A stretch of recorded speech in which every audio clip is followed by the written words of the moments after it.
everybody's up, really. I mean, she was the best part of this relationship, frankly. You know, it's incredible. I mean, like in the literal sense. She basically just bounced off the dinghy in the middle of a little blow, like 20-some knot winds that popped up, and single thing failed. Every single thing. We weren't wearing life jackets. It was sundown, and the sun set, like, basically 10 minutes after she fell over.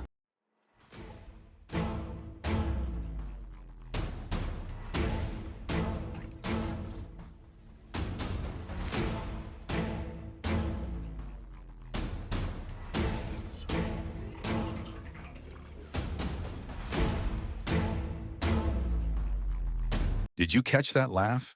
That tiny, almost imperceptible chuckle, right before a man describes losing his wife overboard in the middle of the ocean. She was the best part of this relationship. Not "I'm destroyed," not "I can't breathe without her," a laugh in the past tense.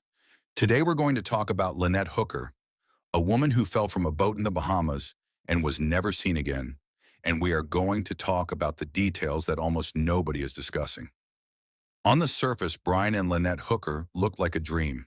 Two people who had traded in the 9 to 5 for a life on the water, sailing across the sea together, sharing sunsets that most of us only see on screensavers.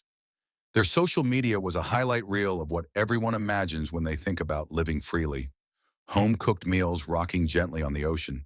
Sunrise rituals, adventures in ports with names you'd have to Google. They appeared to everyone watching inseparable. But here's the thing about curated lives online, and this is something we talk about a lot on this channel. The camera only shows you what someone wants you to see. More than 10 years ago, Lynette Hooker was placed into police custody in Michigan on suspicion of assault and battery. According to a Kentwood Police Department report, Brian Hooker told an officer that his wife had struck him multiple times. He was found with a swollen, bloody nose. Now here's where it gets complicated. And this is the part most coverage glosses over. Lynette also told police that Brian had struck her on her forehead. The responding officer noted she appeared to be highly intoxicated. Nothing, however, and in this matters, no visible injuries on Lynette were documented. The case was eventually reviewed by a prosecutor who determined there was insufficient evidence to establish who started the altercation. No charges were brought against either of them. Now let's talk about the night itself, because the details here are, I don't say this lightly, extraordinary. Brian Hooker's own account describes it this way. Winds picked up unexpectedly, around 20 knots. Lynette was on deck and struck the dinghy. She went overboard. They were not wearing life jackets. The sun had set approximately 10 minutes after she fell in. Let me sit with that for a second. I know some of you are already thinking it, because I was thinking it too. The traveling couple, the social media presence, the smiling photos, the domestic history, the woman who disappears and isn't found. The Gabby Petito case left a permanent mark on how we look at these situations, and rightfully so. What investigators and the public at large learned from that case is this: a happy Instagram does not equal a happy relationship.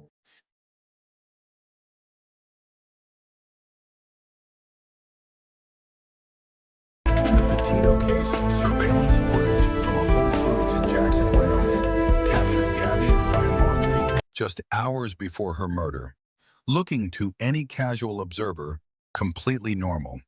Two people shopping. We later learned that was the last day she was alive. As of now, Lynette Hooker's body has not been recovered. No charges have been filed. Brian Hooker has not been named a suspect. The official position is that this was a tragic accident, a woman lost at sea during unexpected weather conditions. Maybe that's exactly what happened.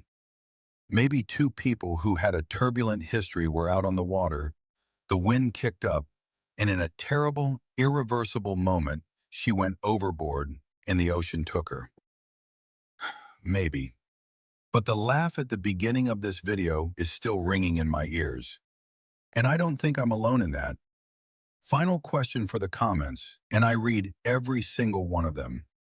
Do you believe this was an accident, or does something here feel wrong to you? Tell me exactly what it is.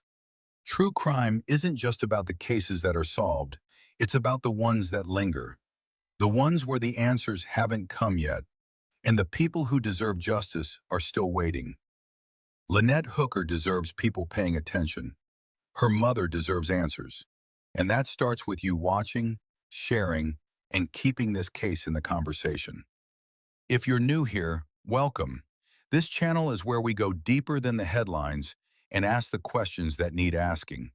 Hit subscribe so you don't miss what's coming next.